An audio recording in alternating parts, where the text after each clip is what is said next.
Assalamualaikum warahmatullahi wabarakatuh. Waalaikumsalam warahmatullahi wabarakatuh. Mohon maaf kepada Ibu narasumber karena pada malam hari ini saya mengganggu aktivitasnya. Untuk malam hari ini kita akan melakukan proses wawancara, Bu, mengenai tentang bagaimana kita mengidentifikasi penyebab terjadinya masalah di sekolah saya, Bu. Sebelum saya lebih lanjut mewawancarai Ibu, alangkah lebih baiknya Ibu memperkenalkan diri secara singkat supaya dalam proses wawancara ini kita diketahui siapa sih saya, narasumber saya.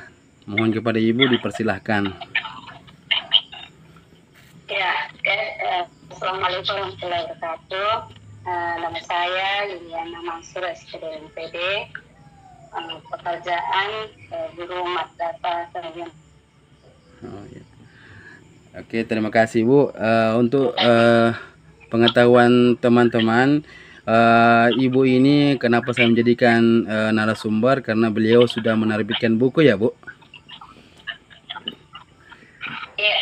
Iya, kalau boleh tahu, Bu, judul bukunya apa ya, Bu? Fun English for EFL Students. Oh, artinya iya. Iya. Menjadikan bahasa Inggris itu menyenangkan untuk pelajar-pelajar atau orang yang belajar bahasa Inggris. Oh iya. Yang tertarik belajar bahasa Inggris. Fokus ke reading ya, Bu? Apa? Fokusnya ke reading skill ya, reading skill. Ya. Oh iya. Fokusnya ke reading. Oh iya. Dan pocket. Oh iya. Oke. Mudah-mudahan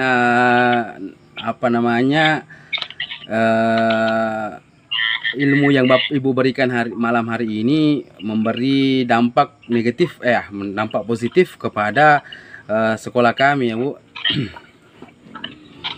Oke, berikut pertama kita membahas tentang motivasi, rendahnya motivasi. Rata-rata, Bu, saya mendapat bahwa sekolah kita ini memang siswanya ini memiliki rendahnya motivasi belajar ya, Bu. Kira-kira apa penyebabnya, dengan apa kira-kira, Bu, solusi yang bisa diberikan?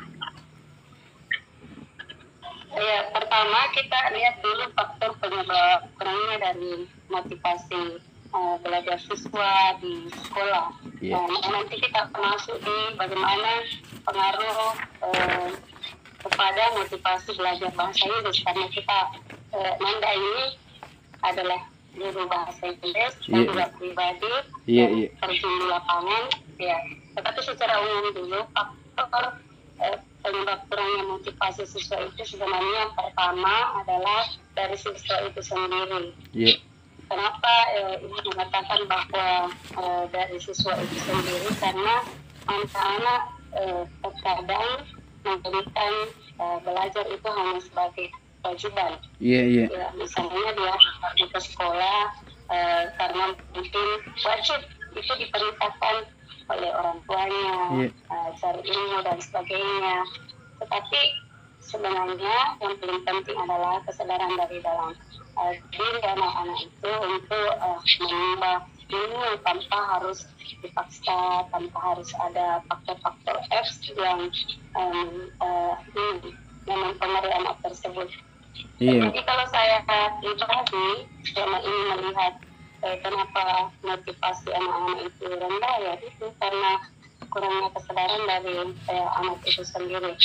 Kemudian yang kedua yaitu dari sekolah, dukungan sekolah, bagaimana caranya meningkatkan motivasi anak itu belajar, utamanya ketersediaan fasilitas yang ada di sekolah tersebut. Ketika fasilitas yang kita sediakan kepada anak-anak itu, utamanya misalnya karena saya mengajar di madrasah yang ada di satu Sudrap, masalah fasilitas insya Allah itu sudah sangat luar biasa, karena kita kan di situ ada 21 kelas. Setiap kelas itu masing-masing sudah ada LCD-nya, dan sudah ada beberapa yang memakai smart TV. Iya. Jadi secara otomatis ketika guru mengajar di kelas, tentunya ini akan mempengaruhi motivasi mempengaruhi motivasi dari anak itu untuk belajar lebih giat, lebih serius, lebih terbuka, karena itu tadi tersedianya sarana dan prasarana yang memadai dan menyenangkan untuk anak tersebut. Ya, secara otomatis ini akan meningkatkan motivasi mereka belajar. Selanjutnya yang ketiga, yaitu bagaimana seorang pendidik ini mampu meningkatkan motivasi belajar anak didiknya itu sendiri. Artinya seperti apa itu? Bahwa anak-anak itu terkadang karena dari rumah mungkin dia hanya berpikir, hanya datang saja ke sekolah dan sebagainya, bertemu dengan temannya. Jadi disitulah kita sebagai seorang pendidik ketika mengajar di kelas membutuhkan menyenangkan, membuka komunikasi yang baik dengan anak-anak. Kita sebagai seorang pendidik, kita bisa sebagai teman, sebagai apa saja yang bisa sebagai memecahkan masalah anak itu ketika mereka misalnya, kan kita tahu bahwa itu yang di antara mereka datang sudah membawa masalah dari rumah. Seorang guru sudah hanya sebagai pendidik, tetapi guru itu memberikan solusi terhadap anak itu sendiri. Nah, dengan adanya kedekatan seperti ini, tentunya pasti siswa di kelas itu akan belajar karena adanya perhatian yang lebih dari pendidik di sekolah tersebut.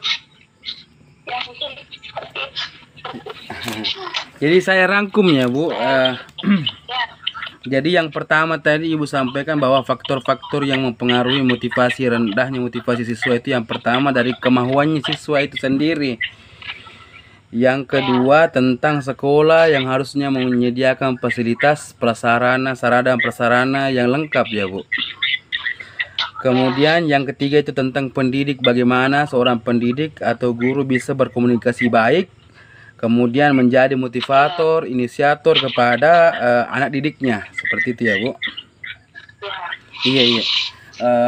Pertanyaan saya berikutnya, Bu, karena saya melihat juga literasi ini amat kurang. Kita membahas tentang literasi yang mana saya lihat di sekolah saya ini memang sangat rendah literasinya, sehingga kadang ketika kita menyampaikan misalnya soal saja, terutama soal, ketika kita berikan soal mereka belum membaca sudah bertanya lagi, Bu. Nah, seperti itu. Jadi kira-kira, Bu, apa penyebabnya ini literasinya siswa ini rendah, kemudian bagaimana solusinya Ibu untuk menangani hal-hal seperti ini? Kalau sebelum saya menjelaskan masalah literasi dan pengembangan di sekolah, tentu kita harus tahu gitu seperti apa literasi itu. Literasi adalah kemampuan kita untuk berkomunikasi atau untuk menyampaikan ide, baik lisan ataupun tulisan. Itu yang saya masih bisa tangkap tentang literasi. Atau bisa juga adalah kemampuan siswa mengolah informasi dari hasil baca atau hasil melihat sesuatu secara visual, utamanya misalnya di sekolah. Di sekolah itu untuk meningkatkan minat literasi siswa, yang pertama adalah sekolah itu harus menyediakan sarana perpustakaan yang memadai untuk siswa, perpustakaan yang menyenangkan, perpustakaan yang menyediakan buku-buku yang memang sesuai dengan kebutuhan siswa. Selanjutnya, suasana kondusif ketika di dalam perpustakaan atau katakanlah bisa di luar taman baca. Nah, dengan seperti itu, saya rasa kalau misalnya di sekolah Nanda atau di sekolah saya misalnya tersedia ada tersedia perpustakaan yang seperti itu, maka secara otomatis ini akan membantu membangun literasi siswa dengan baik.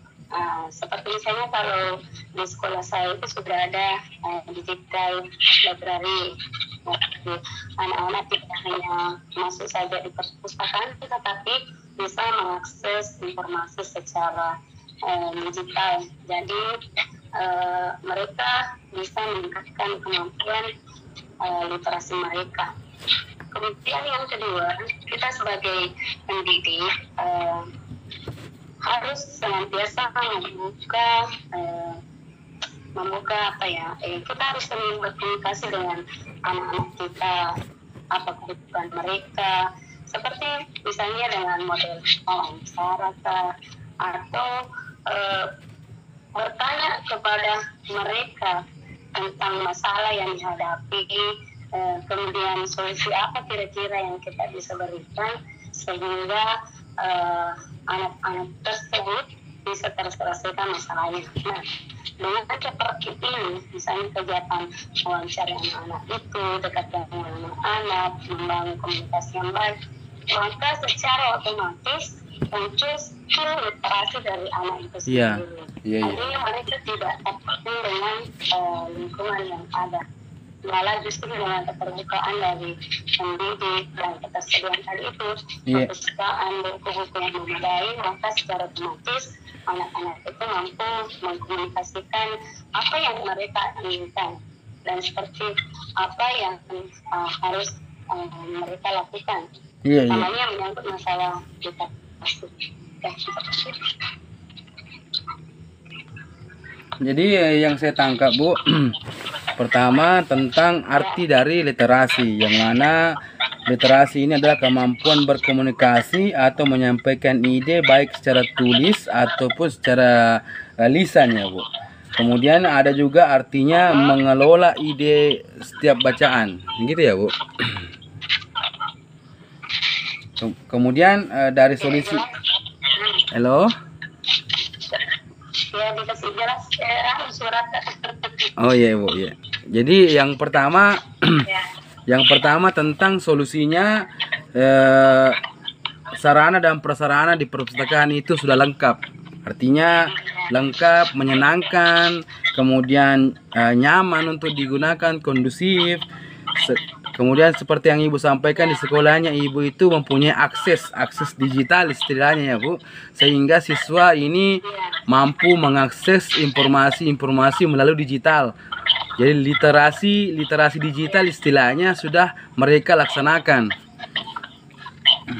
Kemudian yang terakhir itu tentang komunikasi antara pendidik dengan siswa, sehingga siswa ini nyaman berbicara dengan gurunya, sehingga bisa terjalinlah sebuah literasi, baik itu pertanyaan secara pribadi atau pertanyaan-pertanyaan secara nasional, ya, Bu, seperti itu, ya. Saya bisa tangkap seperti itu.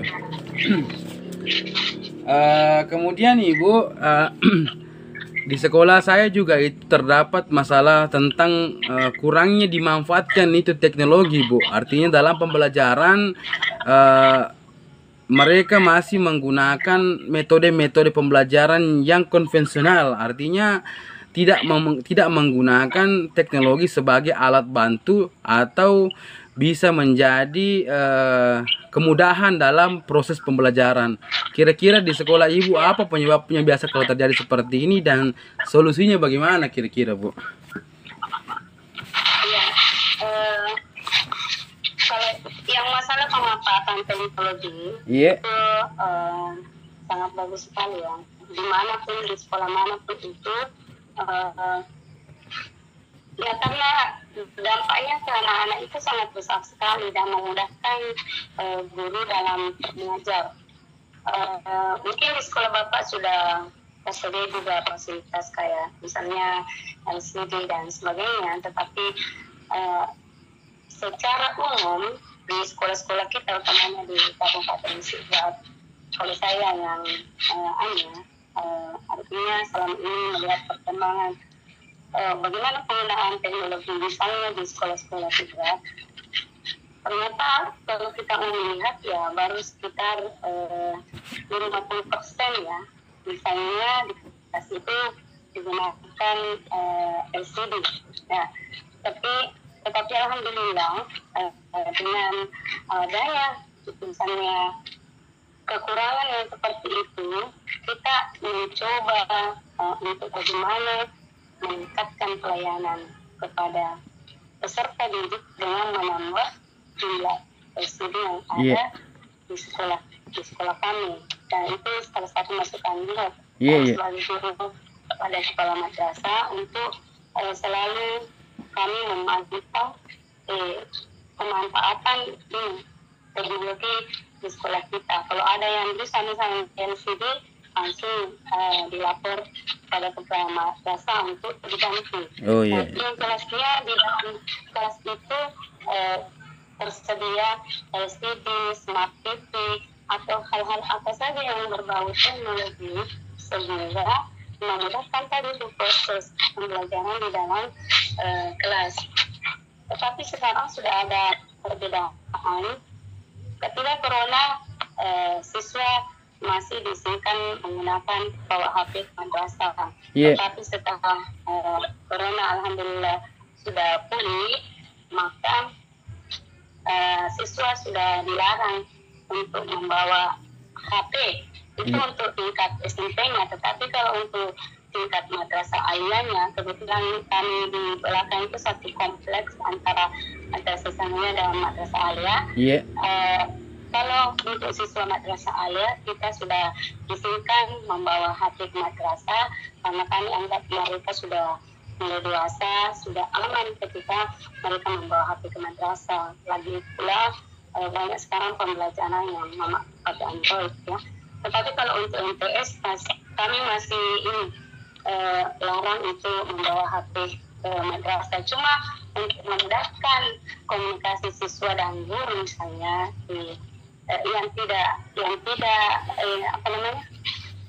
kita pakai WA atau apa saja supaya materi-materi yang tidak sempat mungkin dikeluarkan di kelas itu kita kirim di WA dan lain sebagainya. Tapi Ibu, saya tertarik dengan HP tadi ya Bu. Kalau di sekolah kami ini Bu, ketika siswa disuruh bawa HP, ada terjadi tidak kontrolnya penggunaannya. Artinya bagaimana ketika kita tidak berada di dekat mereka atau tidak diawasi, mereka ini bebas bersosial media atau menggunakan HP seenak-enaknya. Kira-kira di sekolahnya Ibu ini bagaimana proses pengontrol cara guru kita ini mengontrol siswa yang membawa HP?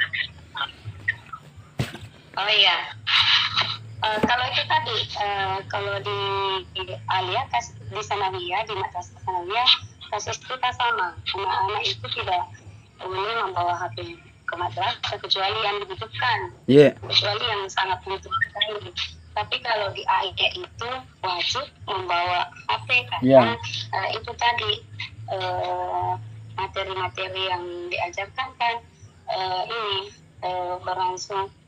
berhubungan langsung dengan itu tadi penggunaan HP.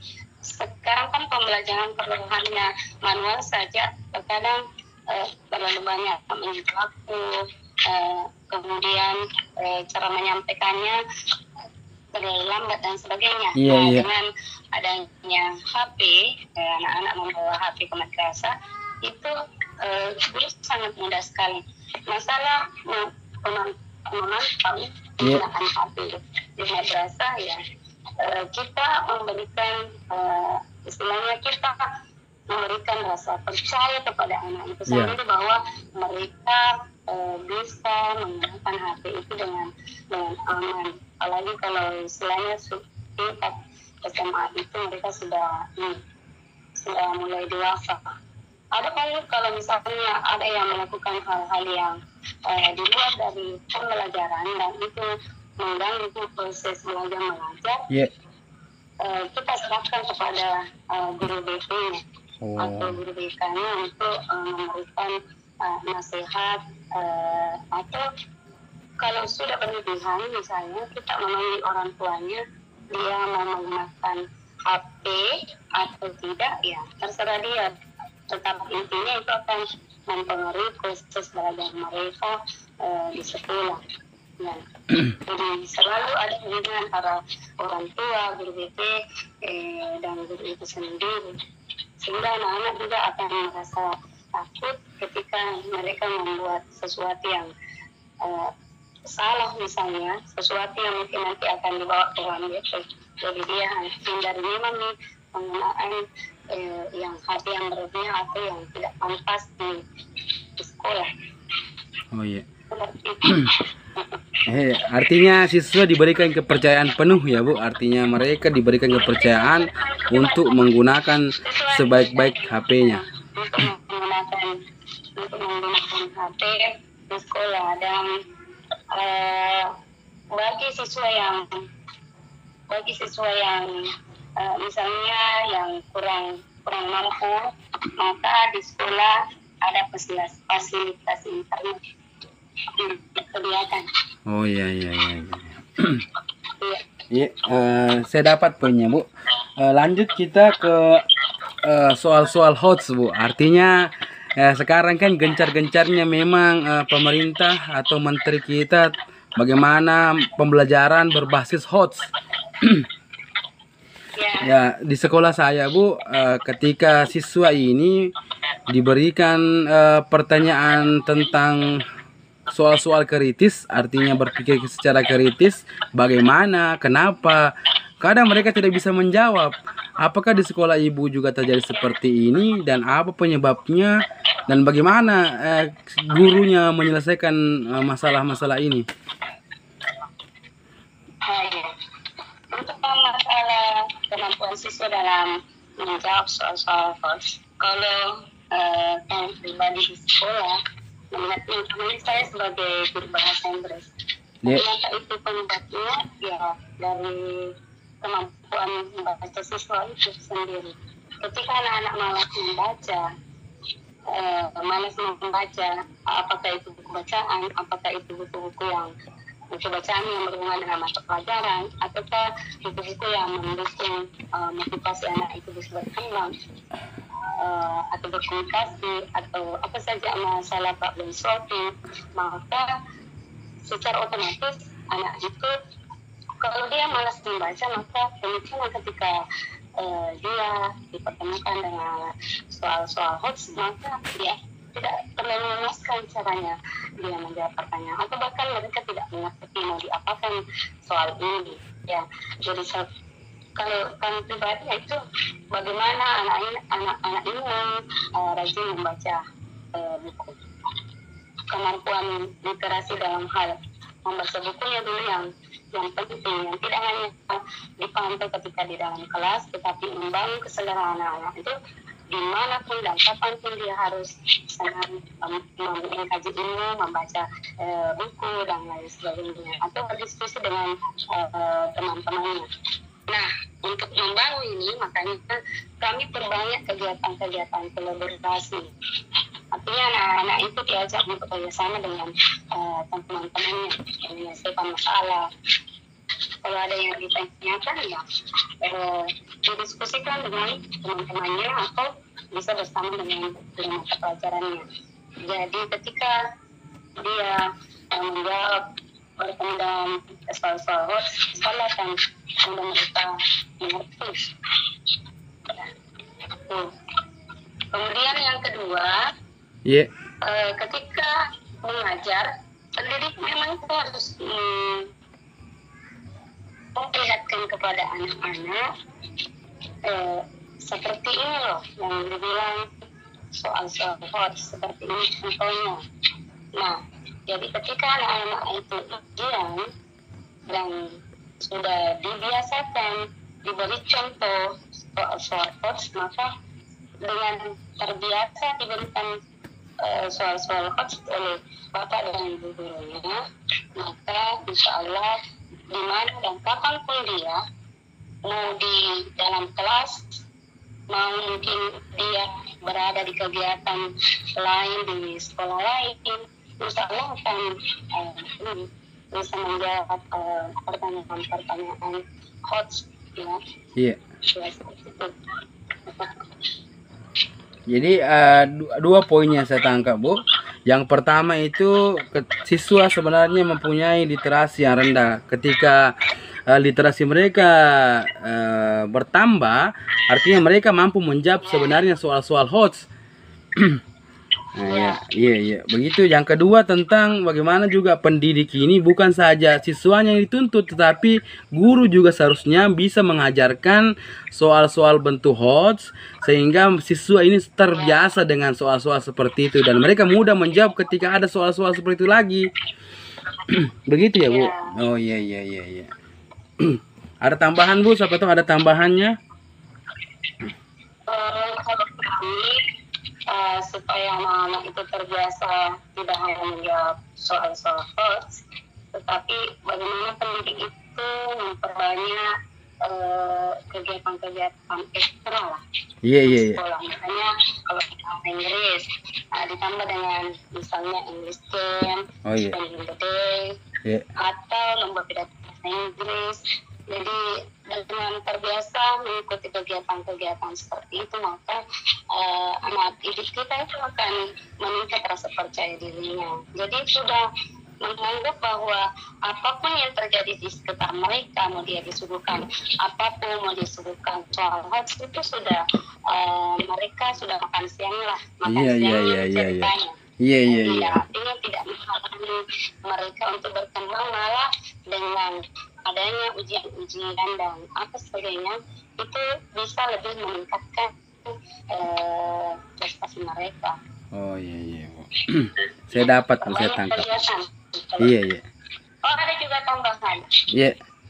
Dari Silakan. Itu, kalau di sekolah kami setiap insya Allah kelas itu menyediakan small library. Oh, small library. Iya. Ada small library. Iya. Jadi anak-anak yang misalnya peserta didik saya ada 30 orang. Iya. Kan banyak dari mereka misalnya ada yang mampu, jadi mereka bisa menyumbangkan bukunya ke kelas. Kemudian kakak kelasnya dulu yang punya buku ya memberikan juga subsidi buku ke kelasnya. Jadi anak-anak itu memang sudah dididik untuk senang membaca. Oh, tersedianya tadi ini iya. Ada buku-buku kecil ya, Bu? Bagaimana? Apa? Ada buku-buku kecil yang mereka pegang? Buku-buku kecil tidak, maksudnya itu semua.